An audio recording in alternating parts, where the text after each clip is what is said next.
आओ सुनिए कार्यक्रम शुभ प्रभात।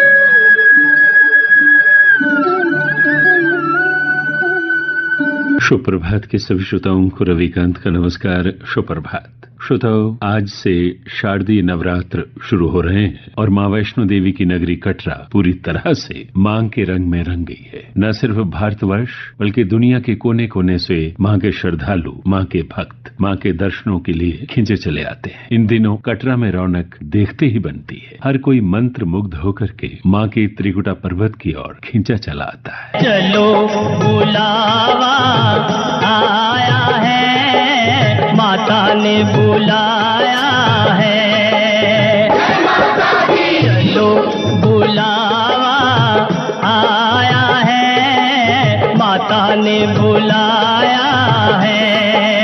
ओ ऊंचे पर्वत पे रानी माँ ने दरबार लगाया है।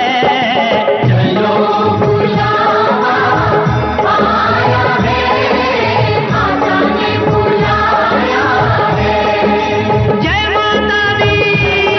बुलावा आया है, माता ने बुलाया है। श्रोताओं, इन शारदीय नवरात्रों के संबंध में हमने बात की पंडित मक्खनलाल शास्त्री जी से। प्रस्तुत है शुभ प्रभात के आज के अंक में।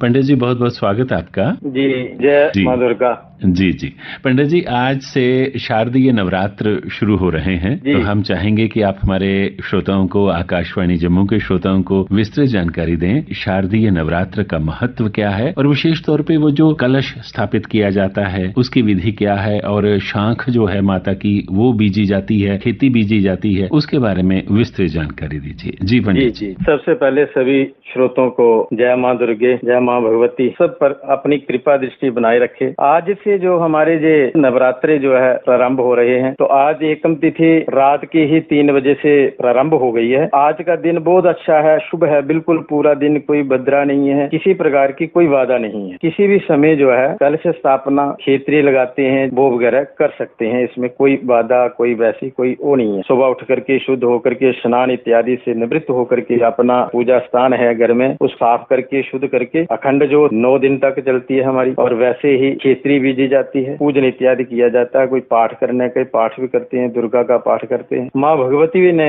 आशीर्वाद दिया था एक कि क्षेत्रीय के रूप में भक्तों के घरों में मैं वास करूंगी, उसके रूप में महादेव हमारे घर में वो माँ भगवती वास करती है। इन दिनों में क्षेत्रीय जरूर बीजनी चाहिए। और खंड ज्योत से क्या होता है, हमारे मन के अंदर, हमारे घर में, हमारे परिवार में किसी प्रकार का कोई ऐसा विघ्न है, कोई बाधा है, कोई किसी प्रकार का कला कलेश है, रोग है, उन सब का निवारण करती है खंड ज्योत। उससे चलने वाली जो रोशनी है, जो ज्वाला है माँ भगवती की, उससे सब प्रकार का जो अंधकार है वो अंधकार दूर करती है। और उसके साथ ही एक रखा जाता है कुंभ। मिट्टी का कलश लेते हैं हम, मिट्टी का कलश नहीं हो दूसरा भी रख सकते हैं, गड़बा रख सकते हैं, तांबे का हो, पित्तल का हो, स्टील का हो, कोई भी रख सकते हैं। उसका रखने का क्या विधान है, उस कलश के नीचे हम जौ रख दें, कनक रख दें, धान रख सकते हैं, कुछ अनाज नीचे रख करके उसके ऊपर उससे स्थापना करें। जल भरने के बाद उसमें थोड़ा गंगा जल डालें, फिर एक सुपारी डाल दें, लौंग इलायची का एक पीस डाल दें, एक कोई पैसा डाल दें, दक्षिणा डाल दें, थोड़ी सी उसमें हल्दी डाल दें, उसमें थोड़ी सी दुर्वा डाल दें, और उसके बाद में उसमें जो है आम के पत्ते रखें। आम के पत्ते 5 रखें या 7 रखें या 9 रखें, जहाँ से लगे होते हैं ना डूंठल, वो बीच में ही आती है, वो हिस्सा पानी में रहेगा, डूंठल वाला पानी में रहे, वो पानी में रहेगी। उसके ऊपर नारियल स्थापन करें। नारियल को चुन्नी वगैरह बांध दें या मोली बांध दें, कुछ भी उसके ऊपर बांध करके जहाँ से नारियल का मुंह होता है, मुंह वाला पासा ऊपर की तरफ रखा जाता है या अपनी तरफ रखा जाता है, दोनों तरफ रख सकते हैं। तो जहाँ से लगा होता है, जो उसकी जहाँ से समझे वो पेड़ के साथ लगा हुआ है, वो पासा जो है नीचे रखा जाता है कुंभ के ऊपर। उसको स्थापना करके उसके ऊपर फूलों की माला वगैरह इत्यादि वो चढ़ा करके, और उससे यही प्रार्थना की जाती है। वरुण देव है, वरुण देवता का विशेष करके वहाँ से जब मंथन हुआ था, तो ऐसे ही कुंभ प्रकट हुआ था, उसमें अनेक प्रकार प्रकार की जड़ी बूटियां, इन प्रकार की उत्पत्ति हुई थी। इससे यही प्रार्थना की जाती है, जल की भांति हमारे घर में, परिवार में सुख शांति बनी रहे, परिवार का स्वभाव भी जल की भांति रहे, शीतल रहे, शांत रहे और सारा हमारा परिवार जो है जल की तरह अग्रसर मिल आगे की ओर बढ़ता रहे। पंडित जी,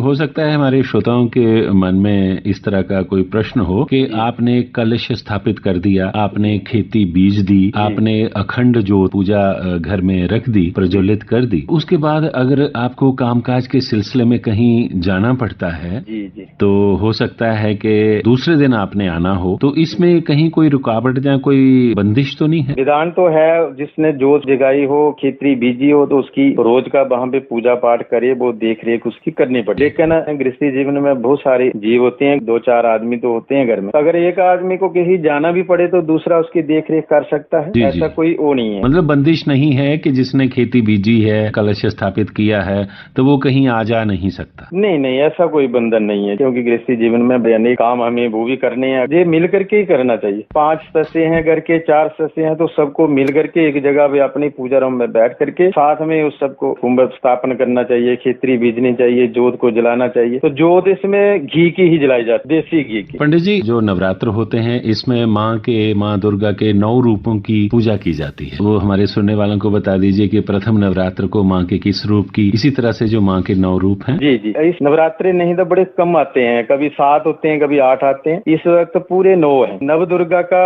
रूप माना गया है, 9 रूप में आई है। उन्हीं के रूप हैं। ऐसे तो 3 रूप हैं सही माता के, महाकाली, महालक्ष्मी, महासरस्वती। फिर इनके रूप आगे आए हैं 9। नवरात्रों में जो 9 दुर्गा का पूजन होता है, प्रथमे शैलपुत्री, द्वितीय ब्रह्मचारिणी, तृतीय चंद्रघंटी, कुशमंडल, चौथी पंचमी स्कंद माता, षष्ठी कात्यायनी, 7वीं कालरात्रि, महागौरीति, अष्टमी, 9वीं सिद्धधात्री। 9 रूप है। दुर्गा सप्तशती में भी आता है, पाठ किए जाते हैं दुर्गा सप्तशती के, जे भी 9 आते हैं, 9 पाठ होते हैं जी। कुछ लोग ऐसा है 1 पाठ रोज का करते हैं, कुछ लोग है 9 पाठ जो है रोज के कर देते हैं, पूरी दुर्गा सप्तशती का पाठ कर देते हैं। समय के अनुसार अगर पूरा पाठ एक बार हो जाए तो 9 पाठ हो जाते हैं हमारे नवरात्रों में। तो अगर इतना किसी के पास समय ना हो तो 1 पाठ भी वो कर सकता है, इसमें भी कोई बाधा नहीं है। जी कि जब हमारे नवरात्र तो इसमें कोई माँ का प्रिय मंत्र, क्योंकि मंत्र तो हो सकता है कठिन हो और सबके लिए संभव ना हो उनका उच्चारण करना, तो कोई एक ऐसा मंत्र हो जो सहजता के साथ सभी भक्त ले सकें? ऐसे तो बहुत सारे मंत्र हैं, उन मंत्रों को कोई अगर पढ़ सके, सर्व मंगल मांगल्ये शिवे सर्वार्थ साधिके शरण्ये त्र्यंबके गौरी नारायणी नमोस्तुते। इसको मैक्सिमम जो है कोई 70-80% लोग जो है बोलते हैं, इसका पाठ कर लेते हैं। जी कर लेते हैं। फिर इसके बाद एक बीज मंत्र आता, ओम ऐं ह्रीं क्लीं चामुंडाय विचे। जी ये इसमें भी सारी माताओं का नाम आ जाता है। तो नहीं तो ओम दुर्गाय नमः, सबसे आसान जो नहीं बोल सकते हैं वो दुर्गाय नमः। ओम भगवती आय नमः नाम लेकर के माता का कर सकते हैं अनुसार। जी। माता के नवरात्र के दौरान व्रत रखे, व्रत रखने के दौरान फलाहार आपने लेना है, वो किस तरह से होना चाहिए? फलाहार का वैसे मतलब ही यही है, आहार थोड़ा सा फलाहार फल के रूप में लें। अगर फल के रूप में हम नहीं रह सकते हैं, फल लेकर के हमारा शरीर जो है नहीं ठीक रह सकता है, तो फिर हम उसके रेव का आटा आता है, स्वाखों के चावल भी आते हैं, ये हम ग्रहण कर सकते हैं। पर ये नहीं है कि हम 2, 3, 4 बार ग्रहण कर लें पूरे दिन में। एक बार हम ये ग्रहण कर दें, एक बार हम फल खा लें, रात को हम दूध ले लें, ऐसा भी कर सकते हैं। जितना हम कम आहार करेंगे तो उतना हमारा भजन में, पूजन में, भक्ति करने में जो है मन लगा रहेगा। श्रोताओं, पंडित मक्खनलाल शास्त्री जी से की गई बातचीत अभी जारी है। श्रोताओं, सुप्रभात में आज हम बात कर रहे हैं शारदीय नवरात्रों के संबंध में और हमें जानकारी दे रहे हैं पंडित मक्खनलाल शास्त्री जी। पंडित जी, ये है कि जब नवरात्र संपन्न हो जाएंगे तो फिर कंजक पूजन होता है। जी। तो कंजक पूजन कुछ लोग 9वीं को करते हैं, कुछ लोग अष्टमी को करते हैं। कंजक पूजन के दौरान किन चीजों की ओर हमारा ध्यान रहना चाहिए? जी, एक तो इसमें जिस दिन अष्टमी होती है उस दिन हम कनक पूजन करते हैं। कुछ लोग जो 9वीं को करते हैं, महानवमी होती है दूसरे दिन, दुर्गाष्टमी को भी कर सकते हैं, आप 9वीं को भी कर सकते हैं। पूरे नवरात्रि जिसने व्रत करना हो तो उसको 9वीं को ही करना चाहिए। अच्छा रहता है, उचित रहता है। शांख प्रवाहित करते हैं माता की, सही मुहूर्त क्या है शांख प्रवाहित करने? इस बार जो है हमारी हमारी 4 अक्टूबर को महानवमी आ रही है। 4 अक्टूबर को जो नवमी तिथि जो है ये है हमारी कोई 2:30 बजे तक, 2:24 तक। जी जी। इससे पहले हमें जो है शाख प्रवाहित करनी है, विसर्जन करनी है, क्योंकि दशमी में विदा नहीं करनी चाहिए, उससे पहले करनी चाहिए। जी जी जी। जिसने भी करनी हो उस दिन, तो उस दिन मंगलवार है, के लोग मंगलवार का भी विचार करते हैं रवि जी। जी जी जी जी। इसमें मंगलवार का विचार का कोई वो नहीं है, शास्त्रोक्ति कोई विधान नहीं। सिस्टम के अनुसार जैसे भी जिस दिन भी आए ना, जैसे सोमवार से स्टार्ट हो रहे हैं 26 से,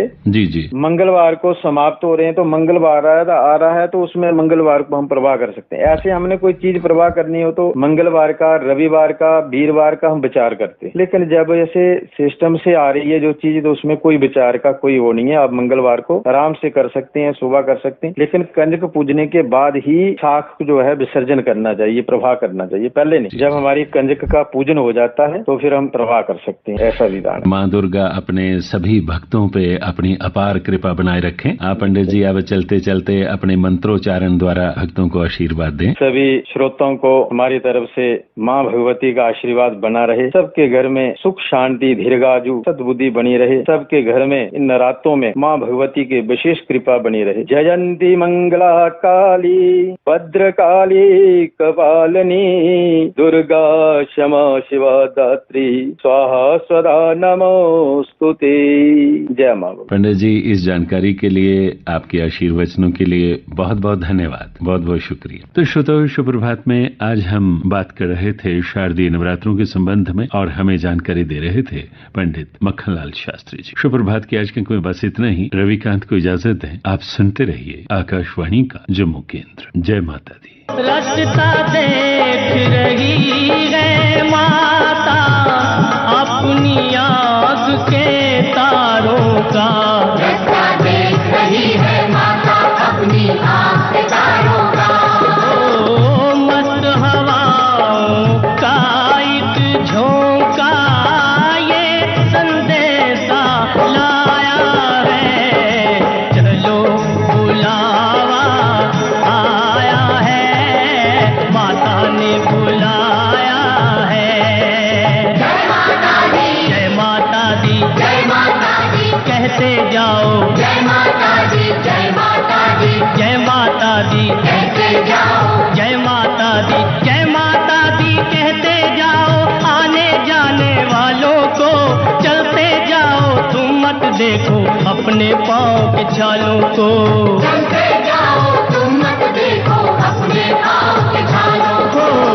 जिसने जितना दर्द सहा है उतना चैन भी पाया है, चलो बुलावा आया है, माता ने बुलाया है।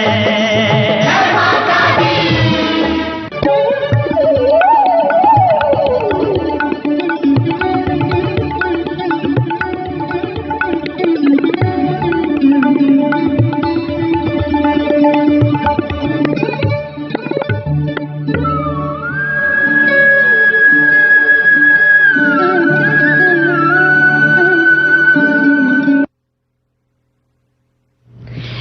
श्रोता, अभी आप सुन रहे थे शुभ प्रभात कार्यक्रम